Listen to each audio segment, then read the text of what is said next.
সাহাবা ইকরাম বলেন, পয়গম্বর, ও পয়গম্বর, আমি আমার মা আমার বাবার দিকে একবার নয় বারবার তাকাইতে চাই।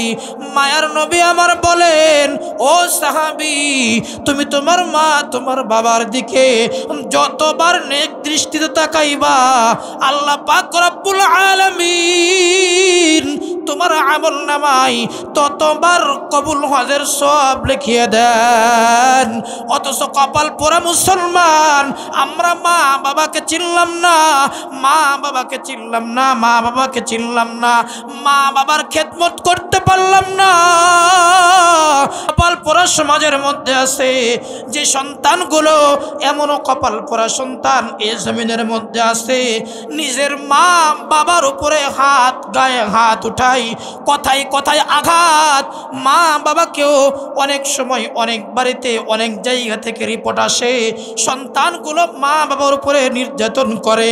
না মুসলমান না, মা বাবা অনেক বড় অনেক দামি একটা সম্পদ। এ জমিনের উপরে যতগুলো, এ দুনিয়ার উপরে যতগুলো সম্মানিত জিনিস আল্লাহ পাক রব্বুল আলামিন দান করেছে, সব থেকে উত্তম জায়গা হলো মসজিদ। তোমার মার নাম লিখতে যেমন প্রথমেই মো লাগে, ও মুসলমান লক্ষ্য করে দেখুন, এ জমিনের উপরে সব থেকে উত্তম জায়গা হলো মসজিদ। এ মসজিদ লিখতেও তেমন মো লাগে। দুনিয়ার মধ্যে সব থেকে উত্তম শহর হলো মক্কা মদিনা। এই মক্কা মদিনা লিখতেও মো লাগবে। ও মুসলমান ইমানদার, শুধু এতটুকু নয় রে মুসলমান, ও নবীর উম্মতের দল, আমার আপনার পয়গম্বর জনাবে মুহাম্মাদুর রাসূলুল্লাহ সাল্লাল্লাহু আলাইহি ওয়াসাল্লাম, আমার আপনার পয়গম্বরের নাম মুহাম্মদ। এ মুহাম্মদ লিখতো সর্বপ্রথম মো লাগে। কথা বলেন ঠিক কিনা? কিন্তু মুসলমান ইমানদার, মা বাবার মর্যাদা এত বেশি, মা বাবার দাম এত বেশি, মা বাবার মর্যাদা এত বেশি, আমরা বুঝলাম না। পিছনের ইতিহাসের দিকে তাকিয়ে দেখবেন, কোন মা যদি সন্তানের জন্য দোয়া করে, আল্লাহ পাক রব্বুল আলামিন কোন রকম কোন পর্দা ছাড়াই সঙ্গে সঙ্গে মা বাবার দোয়াগুলো কবুল করে নেয়। আল্লাহর পয়গম্বরের জামানায়, ওই যে পয়গম্বরের জামানায় আল্লাহর পয়গম্বরের একজন আশিক ওয়াইসুল করনি পয়গম্বরের জন্য দিলটা বড় খান, মায়ের নবীর কাছে যাওয়ার জন্য দিলটা বড় কান্দে। কিন্তু মা অসুস্থ, মার সেবা করার মতো আর কেউ নাই, মার খেদমত করার মতো আর কেউ নাই, মার খেদমত করার মতো আর কেউ নাই। মায়ের নবীর জন্য দিলটা বড় কান্দে। কখন জানি মায়ের নবীকে এক নজর দেখতে বড় মনে চায়, কখন জানি পয়গম্বরের কাছে যাইবে, কিন্তু মা অসুস্থতা থাকার কারণে, মার অসুস্থতার কারণে পয়গম্বরের কাছে যেতে পারে না। মায়ার নবীর কাছে চিঠি লিখে পাঠাইছে পয়গম্বর, ও পয়গম্বর, আপনাকে দেখতে আমার বড় মনে চায়, ও পয়গম্বর, আপনার কাছে যেতে আমার বড় মনে চায়, কিন্তু পয়গম্বর, আমার মা বড় অসুস্থ, আপনার কাছে গেলে আমার মার খেদমত করার মতো আর কেউ নাই। মায়ার নবী আমার ওয়াইসুল করনির চিঠির উত্তর দিয়ে পাঠাইছে, ওয়াইসুল করনি, তোমাকে আমার কাছে আসতে হবে না, ওয়াইসুল করনি, তোমাকে আমার কাছে আসতে হবে না, তোমাকে আমার সঙ্গে সাক্ষাৎ করতে হবে না, তুমি তোমার মার খেদমত করো, তুমি তোমার মার খেদমত করো। একটু আওয়াজ করে বলুন না সুবহানাল্লাহ। মার খেদমত করার জন্য মায়ার নবী আমার ওয়াইসুল করনির চিঠির উত্তর দিয়া পাঠাইছে। ওয়াইসুল করনি, তোমাকে আমার কাছে আসতে হবে না, তোমাকে আমার সঙ্গে সাক্ষাৎ করতে হবে না, তুমি তোমার মার খেদমত করো, তুমি তোমার মার খেদমত করো। ও নবীর উম্মতের দল, ও যুবক ভাই, ও পদ্মার আড়ালের মা, এমন কোন কপাল পোড়া আছো যে মা বাবার খেদমত করো না? মাকে মা বলে ডাকতে ঘৃণা পাও, মাকে মা বলে ডাকতে লজ্জা পাও, মাকে মা বলে ডাকো না। বাবাকে এমন যুবক দুনিয়ার জমিনে আছো যে যুবকগুলো বাবাকে বাবা বলে ডাকতে লজ্জা পাও। বাবাকে বছরের পর বছর যায়, মাকে বছরের পর বছর যায়, মাকে মা বলে ডাকে না, বাবাকে বাবা বলে ডাকে না। ও মুসলমান ইমানদার, মা অনেক বড় একটি সম্পদ। মা কেমন বড় সম্পদ! মায়ার নবী আমার ওয়াইসুল করনির চিঠির উত্তর দিয়ে পাঠাইলেন, ওয়াইসুল করনি, তোমাকে আমার কাছে আসতে হবে না, তোমাকে আমার সঙ্গে সাক্ষাৎ করতে হবে না, তুমি তোমার মার খেদমত করো, তুমি তোমার মার খেদমত করো, তুমি তোমার মার খেদমত করো। ও মুসলমান ইমানদার, ও যুবক ভাই, ও পদ্মার আড়ালের মা, ওয়াইসুল করনি মার খেদমত করার কারণে আল্লাহ পাক রব্বুল আলামিন ওয়াইসুল করনির কেমন সম্মান দান করলেন, ওয়াইসুল করনির কেমন ইজ্জত দান করলেন। আল্লাহ পাক রব্বুল আলামিন ওয়াইসুল করনিকে এমন সম্মান, এমন ইজ্জত দান করেছে রে মুসলমান। ওয়াইসুল করনি মুস্তাজাবুদ দাওয়া বানায় দিছে আল্লাহ।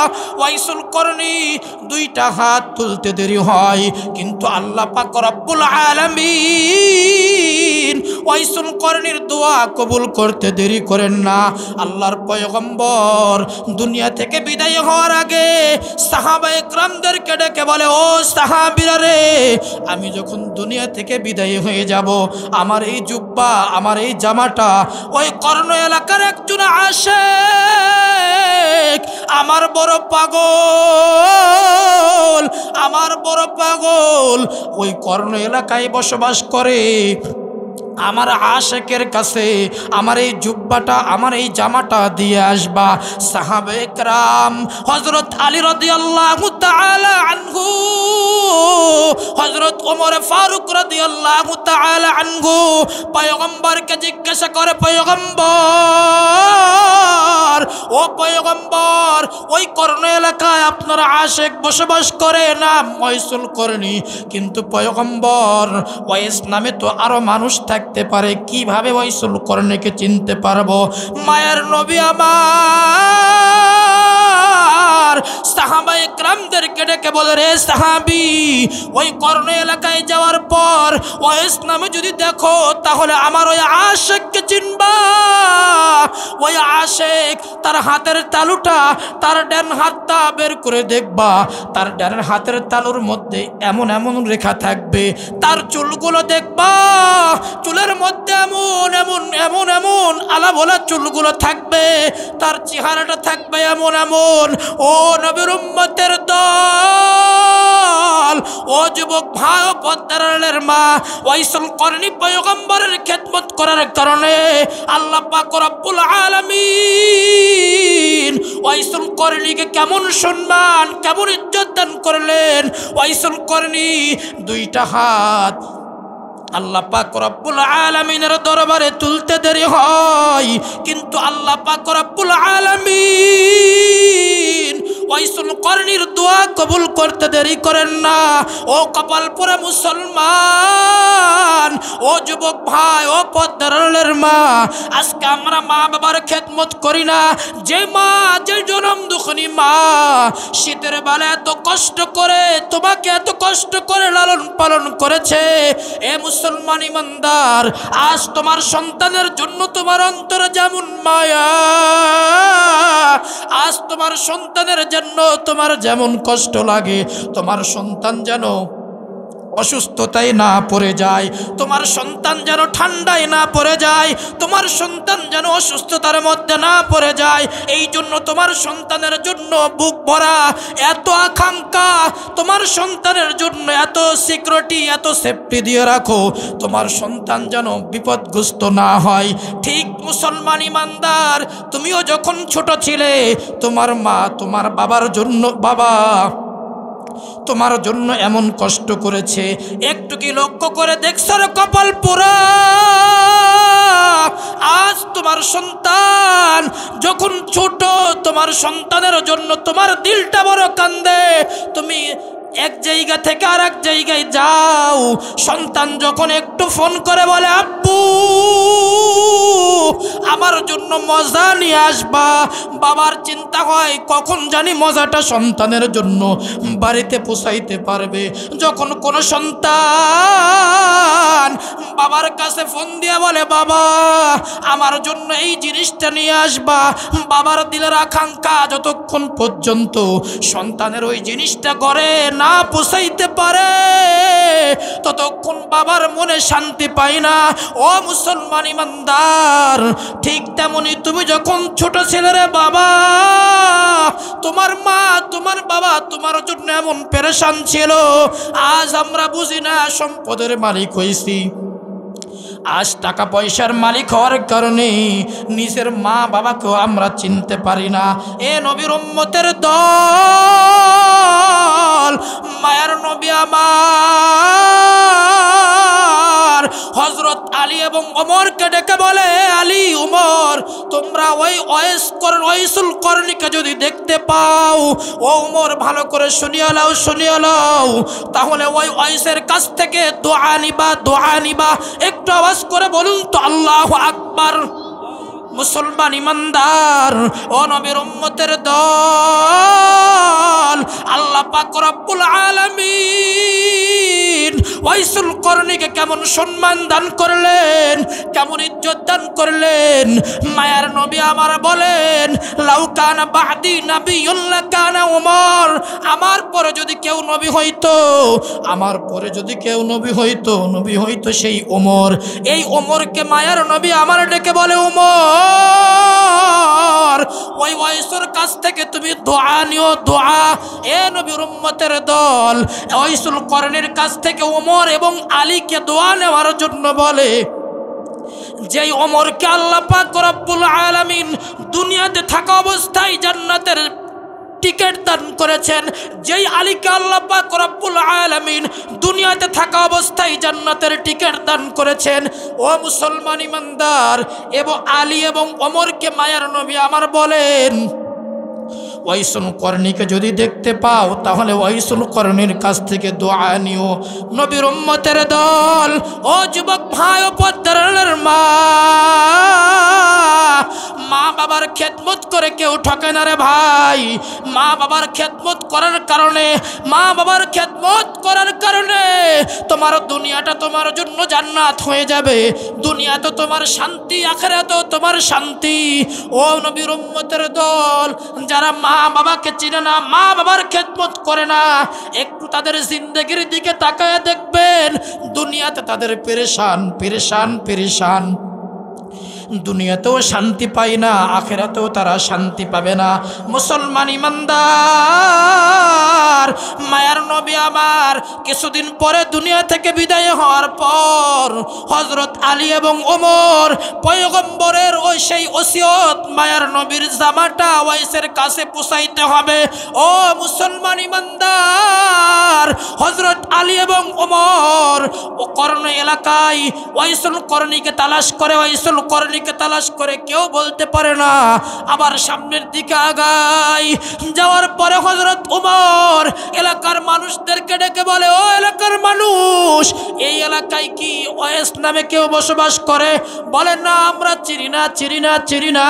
আবার সামনের দিকে যাওয়ার পর আবার হযরত ওমর এবং আলী জিজ্ঞাসা করে, এই এলাকায় ওয়াইস নামে কেউ থাকে?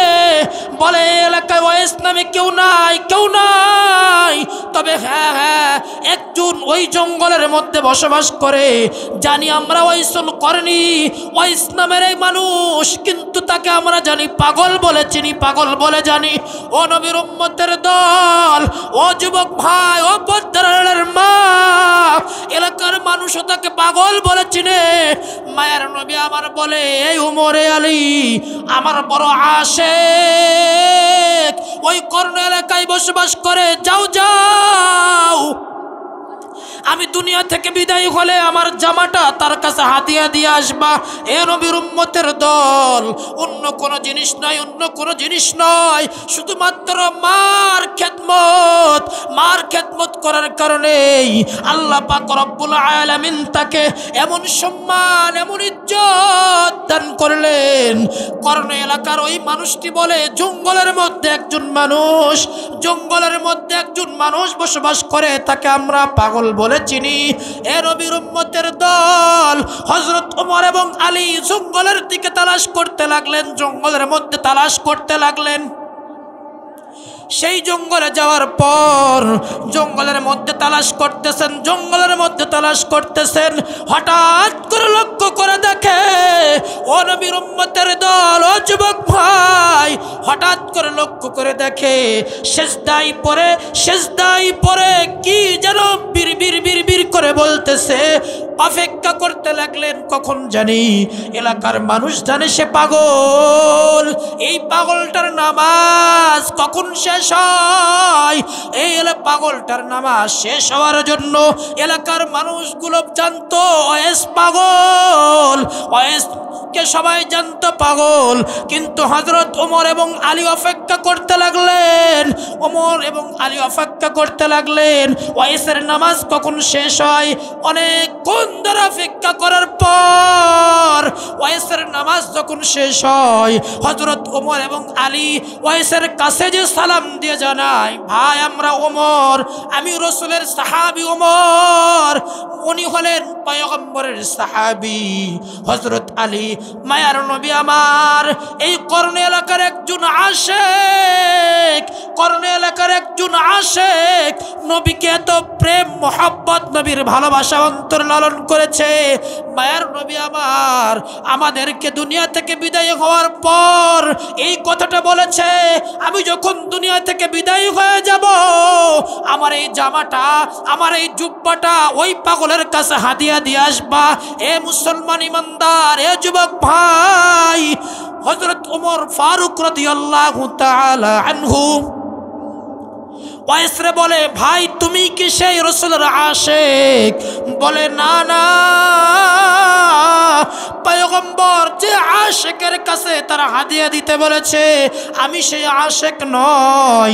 হযরত ওমর ফারুক রাদিয়াল্লাহু তাআলা আনহু ওয়াইসুল করনীকে বলে, ভাই ওয়াইসুল করনী, তোমার হাতটা একটু দেখতে চাই, তোমার হাতটা একটু দেখাও, তোমার হাতটা একটু দেখতে চাই। মায়ের নবীর কাছে জিজ্ঞাসা করেছিলাম, পয়গম্বর, ও পয়গম্বর বলেন, যদি ওয়াইসরে দেখতে পাই তাহলে ওয়াইসরে কিভাবে চিনতে পারবো? মায়ের নবী আমার বলে, ওয়াইসের ডান হাতের তালুটা খুলে দেখবা, ডান হাতের তালুর মধ্যে এমন এমন রেখা থাকবে, একটু বলুন তো আল্লাহু আকবার। ও নবীর উম্মতের দল, ও যুবক ভাই, হযরত ওমর ফারুক রাদিয়াল্লাহু তাআলা আনহু ওয়াইসুল করনীকে ডেকে বলে, ভাই ওয়াইস, আপনার ডান হাতের তালুটা একটু দেখতে চাই, দেখান। ডান হাতের তালুটা যখন বের করছে, ও নবীর উম্মতের ভর, ও যুবক ভাই, ডান হাতের তালুর মধ্যে যেমন রেখা, পয়গম্বর যেমন বর্ণনা করেছে, পয়গম্বর যেমন করে বলেছে, ওয়াইসের ডান হাতের তালুর মধ্যে এমন এমন রেখা থাকবে, যেমন বলেছে, যেমন করে ডান হাতের তালুটা বের করে মাত্রই পয়গম্বরের সাহাবী হযরত ওমর বলে, ভাই ওয়াইস, পয়গম্বর যেমন রেখার কথা বলেছে, তোমার হাতের তালুর মধ্যেই তেমন রেখা দেখা যায়। নিজেকে এত সম্মান, এত ইজ্জত দেওয়ার পরেও, পয়গম্বর এত সম্মান, এত ইজ্জত দেওয়ার পরেও নিজেকে গোপন রাখে। আল্লাহ তাআলা তাকে কেমন বানায় দিলেন, কেমন সম্মান দান করলেন শুধুমাত্র মার খেদমত করার কারণে, মার খেদমত করার কারণে মুস্তাজাবুদ দাওয়া বানায়া দিছেন, মুস্তাজাবুদ দাওয়া বানায়া দিছেন। দুইটা ওয়াইসুল করনি, দুইটা হাত আল্লাহ তাআলার দরবারে তুলতে দেরি হয়, আল্লাহ তাআলা ওয়াইসুল করনির দোয়া কবুল করতে দেরি করে না, বলেন সুবহানাল্লাহ। ও মুসলমান ইমানদার, ও যুবক ভাই, আজ মা বাবার খেদমত করো না, মা বাবার সম্মান বুঝো না, কখন জানি ওই কবরের ডাক এসে যায়। ওই কবর বড় কঠিন, ওই কবর বড় ভয়ঙ্কর, ওই কবরের আযাব বড় কঠিন আযাব, ওই কবরের আযাব সহ্য করার মতো নয়। এই জন্য মুসলমান, যদি গুনাহ নিয়ে ওই কবরে যাও, ওই কবরের আযাব বড় কঠিন, ওই কবরের শাস্তি বড় কঠিন। মায়ার নবী আমার হাদিসের মধ্যে বর্ণনা করেন, যদি গুনাহগার গুনাহ নিয়ে কবরে যায়, কবরের ডান পাশের মাটিগুলো বাম পাশের মাটির সঙ্গে এমন ভাবে অ্যাডজাস্ট হয়ে যাবে, এক পাশের হাড্ডিগুলো আর এক পাশের হাড্ডির সঙ্গে অ্যাডজাস্ট হয়ে যাবে। এ নবীর উম্মতের দল, এ যুবক ভাই, অপরদারের মা, এই জন্য মা বাবা যার বেঁচে আছে, মা বাবার কাছ থেকে দোয়া নাও, মা বাবার কাছ থেকে ক্ষমা চেয়ে নাও। মা বাবা যদি তোমার অসন্তুষ্ট থাকে, মা বাবা যদি তোমার অসন্তুষ্ট থাকে, তুমি নামাজ পড়তে পড়তে, তুমি সিজদা করতে করতে তোমার কপালটা কালো বানিয়ে ফেলবা। সারা রাত জেগে যদি তুমি তাহাজ্জুদ আদায় করো, সারা রাত জেগে যদি তুমি তাহাজ্জুদ নামাজ আদায় করো, সারা রাত জেগে যদি তুমি তাহাজ্জুদ নামাজ আদায় করো, প্রত্যেক বছরে যদি তুমি হজ আদায় করো, এরপর তোমার কোনো আমল আল্লাহ তাআলার দরবারে কবুল হবে না। কথা বলেন ঠিক কিনা? কারো মা বাবা যদি কোনো সন্তানের উপরে অসন্তুষ্ট থাকে, খোদার কসম, তুমি যতই আমল করো না কেন, তুমি হজ করো, যাকাত দাও, তুমি নামাজ পড়ো, রোজা করো, কোনো ইবাদত আল্লাহর দরবারে কবুল হবে না। এই জন্য মা বাবার খেদমত করতে রাজি আছি তো ইনশাআল্লাহ। আল্লাহ তাআলা আমাদেরকে পিতামাতার খেদমত, পরিপূর্ণ পিতামাতার হক আদায় করার তৌফিক দান করুন, বলুন আমিন। ওয়া আখিরু দাওয়ানা আলহামদুলিল্লাহি রাব্বিল আলামিন। আসসালামু আলাইকুম ওয়া রাহমাতুল্লাহ। মসজিদে জামাত হবে, যাদের ওযু নাই আমরা ওযু করে মসজিদে যাই।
মানুষ যে অবস্থা। তোমরা সামনে বসো, বাবা তোমরা আসো তো এখানে। আসসালামু আলাইকুম ওয়া রাহমাতুল্লাহি ওয়া বারাকাতুহু।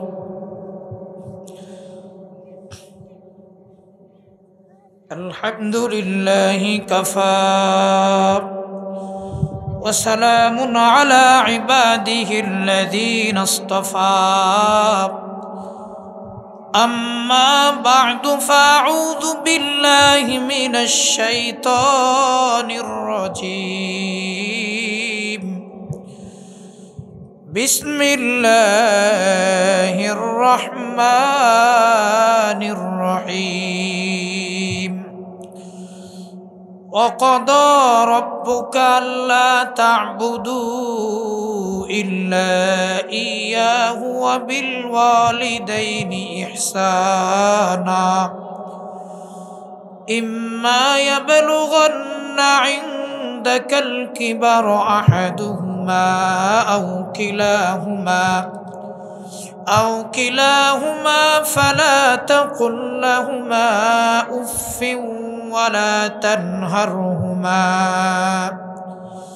ولا تنهرهما وقل لهما قولا كريما صدق الله المولانا العظيم وصدق رسوله النبي الكريم ونحن على ذلك من الشاهدين والشاكرين والذاكرين والحمد لله رب العالمين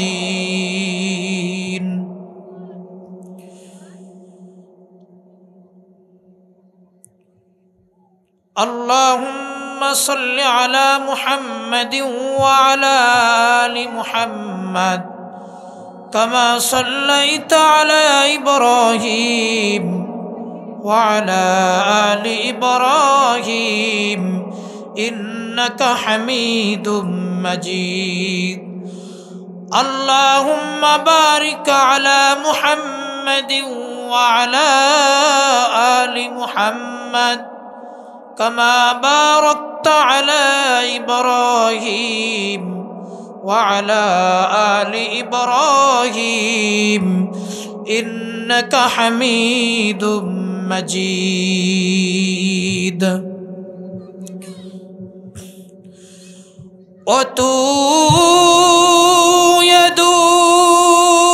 দুনিয়ার মায়ায় পড়ে কমাবা না ও দুনিয়ার মায়ায় পড়ে করছো কত বাহানা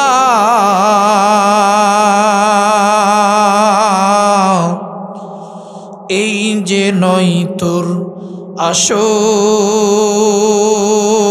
বাড়ি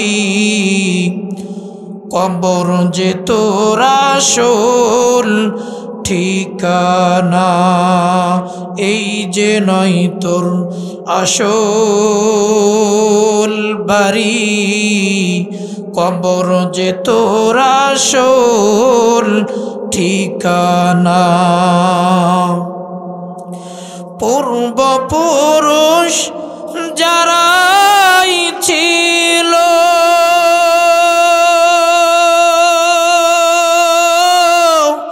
একে একে সব হারালো পূর্বপুরুষ যারাই ছিল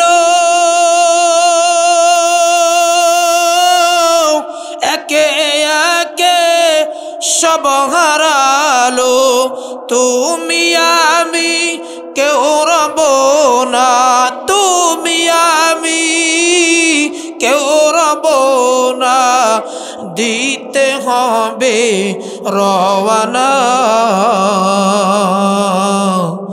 এই যে নয় তোর আসল বাড়ি কবর যে তোর আসল ঠিকানা এই যে নয় তোর আসল বাড়ি কবর যে তোর আসল ঠিকানা বন্ধু বান্ধব যারাই ছিল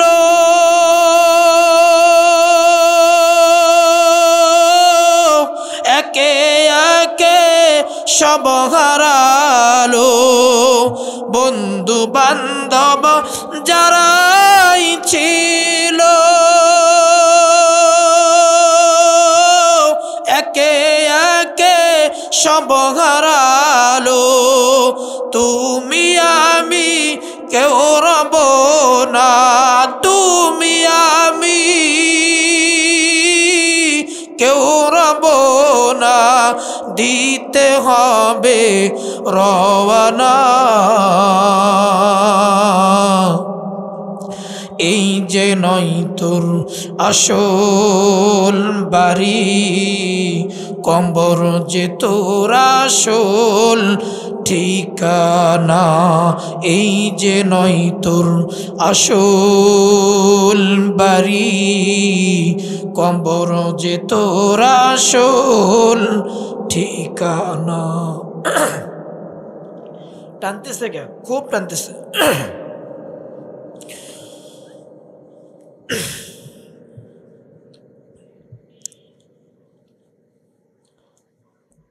মুহতারাম হাজিরিন,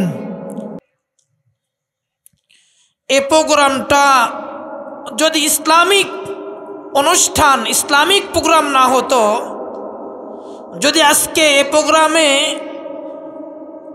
আজকে কোরআন হাদিসের আলোচনা না হয়ে এরকম ডেকোরেশন, চাকচিক্য, এরকম কোনো কিছুর প্রয়োজন হতো না।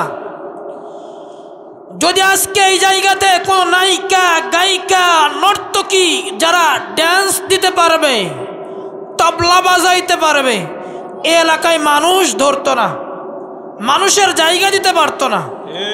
অথচ আফসোস, কপাল পোড়া মুসলমান, মাইকিং হয়েছে, লাইটিং হয়েছে, পোস্টারিং হয়েছে, কত কিছু, এরপরে মুসলমান কানে যায় না আওয়াজ, মাইকের আওয়াজ কানে যায় না। কপাল পোড়া মুসলমান, এত সস্তা। জান্নাতের আকাঙ্ক্ষা করো না, জান্নাতের আকাঙ্ক্ষা করে, অথচ দিল মন উজাড় করে ইসলামের দিকে মানুষ ফিরে আসতে চায় না। কপাল পোড়া মুসলমান, আরে ঘরে বসে তুমি যে টিভি সিনেমার মোহাব্বত, রাস্তাঘাটে চা পান চটপটি চলতেছে, এরকম ঠিকই সময় নষ্ট হচ্ছে, আড্ডা চলতেছে, অথচ একটু চিন্তা করার প্রয়োজন ছিল আমাদের যে আজকের এই আয়োজনটা হাজার হাজার টাকা পয়সা নষ্ট করে আজকের এর আয়োজন করা হয়েছে। আগামীকাল শত শত টাকা, হাজার হাজার টাকা দিয়েও এইরকম আয়োজন এখানে রাখা সম্ভব হবে না। এই জন্য মুহতারাম হাজিরিন, এই মজলিস অনেক দামি মজলিস। বিশ্ব নবীর জবান মুবারকের ভাষায় এই মজলিসটা অনেক দামি একটা মজলিস। আল্লাহর পয়গম্বর বলেন, যেই জায়গায় কোরআন এবং হাদিসের আলোচনা করা হয়, সেই জায়গাতে আল্লাহ পাক রব্বুল আলামিনের ফেরেশতাগুলো চতুর্দিকে বেষ্টন করতে থাকে। ফেরেশতাগুলি একজনের কাঁধের উপরে আরেকজন, আরেকজনের কাঁধের উপরে আরেকজন, এইভাবে আসমান পর্যন্ত পৌঁছে যায়। আল্লাহ পাক রব্বুল আলামিন ফেরেশতাদেরকে জিজ্ঞাসা করে, ও ফেরেশতার দল, তোমরা কেন এই জায়গায় ভিড় জমাইছো, কেন? ফেরেশতাগুলি আল্লাহ পাক রব্বুল আলামিনকে ডেকে বলে, আল্লাহ, ও মালিক, আপনার কিছু বান্দা, আপনার কিছু বান্দি এখানে কোরআন এবং হাদিসের আলোচনা করতেছে, তারা এখানে কোরআন এবং হাদিসের আলোচনা শুনতেছে। আল্লাহ পাক রব্বুল আলামিন ফেরেশতাদেরকে জানায়, ফেরেশতা যাও, ফেরেশতা যাও, আমার ওই বান্দা এবং বান্দিদেরকে বলে দাও, ঘোষণা দিয়ে দাও, আমি আল্লাহ পাক রব্বুল আলামিন, তারা যদি, আমি আল্লাহ পাক রব্বুল আলামিন, তারা যতক্ষণ পর্যন্ত এই জায়গায় এই মজলিসে বসে থাকবে, আমি আল্লাহ তাআলার পক্ষ থেকে যতক্ষণ বসে থাকবে ততক্ষণ তার উপরে রহমত নাজিল হতেই থাকবে, হতেই থাকবে। বলেন সুবহানাল্লাহ। এগুলো মজলিস দরকার, কিন্তু আমরা বুঝে আসে না আমাদের। হ্যাঁ, বুঝে আসবে কখন? যখন আমাদের চকলেট মোড়ানো হবে সাদা কাফন দিয়ে, সাদা কাফন দিয়ে যখন বুঝে না আসবে, তখন আফসোস, আফসোস করা ছাড়া আর কিছুই থাকবে না, বান্দা আফসোস করতে থাকবে। এই জন্য রাসূল বলেন, বিশ্বনবী সাল্লাল্লাহু আলাইহি ওয়াসাল্লাম বলেন, পাঁচটা জিনিস আসার আগে আগেই পাঁচ জিনিসের কদর করো, মূল্যায়ন করো। এর মধ্যে একটা হচ্ছে সময়। তোমার সময় ফুরিয়ে যাওয়ার আগে আগেই সময়ের মূল্যায়ন করো, সময়ের কদর করো। খুব আফসোস হয়, আমাদের আফসোস লাগে, আমরা সময়ের মূল্যায়ন করতে পারি না, সময়ের গুরুত্ব দিতে পারি না। অথচ আজ আমরা সুস্থ আছি, কাল সুস্থ নাও থাকতে পারি। আজ আল্লাহ তাআলা আমাদেরকে ঠিক মতো নামাজ পড়ার সুযোগ দিয়ে রাখছেন। মসজিদের মিনার থেকে 5 বার আজানের ধ্বনি আসে, 5 বার মেসেজ দিচ্ছে মসজিদের মিনার থেকে মুয়াজ্জিন, কানে আসে না, শুনতে পাই না। বারবার ডাকতেছে মুয়াজ্জিন, হাইয়া আলাস সালাহ, হাইয়া আলাস সালাহ, হাইয়া আলাল ফালাহ, হাইয়া আলাল ফালাহ। নামাজের দিকে এসো, নামাজের দিকে এসো, কল্যাণের দিকে এসো, কল্যাণের দিকে এসো। আমরা শুনি না, শুনেও বুঝে আসে না। মুহতারাম হাজিরিন, সময় থাকতেই সময়ের কদর করা, মূল্যায়ন করা, এরা মুমিনের বৈশিষ্ট্য, ইমানদারের বৈশিষ্ট্য। আমাদের বুঝে আসে না, কখন জানি এই সময়টা ফুরিয়ে যাবে। আজ আল্লাহ তাআলা আমাকে সুস্থতা দিয়ে নিয়ামত দিয়েছে, কখন জানি অসুস্থ আসে। অসুস্থতা আসার আগে আগেই সুস্থতার কদর করা, মূল্যায়ন করা। সময়ের মূল্য আমরা বুঝি না। সময়ের পর সময়, এক আজানের পর আর এক আজান চলে যায়, নামাজের গুরুত্ব নাই। অথচ আল্লাহ তাআলা আমাদেরকে তার গোলামের জন্য দুনিয়াতে পাঠাইছে। আল্লাহ পাক রব্বুল আলামিন তার দাসত্বের জন্য আমাদেরকে পাঠাইছে, আমাদের বুঝে আসে না। আল্লাহ তাআলা আমাদেরকে হেদায়েত দান করুন, বলুন আমিন। মুসলমান ইমানদার, সময়ের অনেক অনেক দাম। আজ আল্লাহ তাআলা আমাদেরকে নামাজ পড়ার সুযোগ দিয়ে রাখছে, নামাজ পড়ি না। রোজার সময় রোজা ছেড়ে দেই, কোনো গুরুত্ব নাই। আল্লাহ পাক রব্বুল আলামিন বলেন, ওয়াকাদা রাব্বুকা আল্লা তা'বুদু ওয়াকাদা রাব্বুকা আল্লা তা'বুদু ইল্লা ইয়্যাহু ওয়া বিল ওয়ালিদাইনি ইহসানা। মুসলমান ইমানদার, আল্লাহ পাক রব্বুল আলামিন বলেন, ওয়াকাদা রাব্বুকা আল্লা তা'বুদু, তোমরা আমার দাসত্ব করো, আমার ইবাদত করো, আমার গোলামি করো। খবরদার, আমি ছাড়া তোমরা অন্য কারো গোলামি করবা না, অন্য কারো দাসত্ব করবা না, অন্য কারো ইবাদত করবা না। আমি আল্লাহর ইবাদতের পর, আমি আল্লাহ তাআলার গোলামির পর তোমরা তোমার মা বাবার প্রতি ইহসান করো, তোমার মা বাবার প্রতি দয়া করবা। ও নবীর উম্মতের দল, ও মুসলমান ইমানদার, ও যুবক ভাই, ও পর্দার আড়ালের মা, আজ সমাজের অবস্থা বড় খারাপ। সন্তানগুলো মা বাবার কথা শুনে না, মা বাবার কথা মানে না। এমন সন্তান দুনিয়াতে আছে, মা বাবা যখন বার্ধক্যে চলে যায়, সন্তানগুলো মা বাবার খেদমত করে না, মা বাবার কথা মনে রাখে না। যেই মা, যেই বাবা এত কষ্ট করে সন্তানদেরকে লালন পালন করেছে, সন্তান যখন টাকা পয়সার মালিক হয়, সন্তান যখন ধন সম্পদ তার ঘরে ফিরে পায়, সন্তানগুলো তখন মা বাবাকে ভুলে যায়, মা বাবার কথা ভুলে যায়। অথচ কপাল পোড়া মুসলমান, আল্লাহ পাক রব্বুল আলামিন বলেন, তোমরা তোমার মা বাবার প্রতি ইহসান করো। তোমার মা, তোমার বাবা তোমার প্রতি যতটুকু ইহসান করেছে, এর থেকেও বেশি, এর থেকেও বেশি, তার থেকেও বেশি, যতটুকু করা সম্ভব তোমার মা তোমার বাবার প্রতি ইহসান করবা, দয়া করবা। খবরদার, খবরদার, তোমার কোনো আচরণের দ্বারা, তোমার কোনো ব্যবহারের দ্বারা তোমার মা তোমার বাবা যেন উফ শব্দটুকু উচ্চারণ না করে।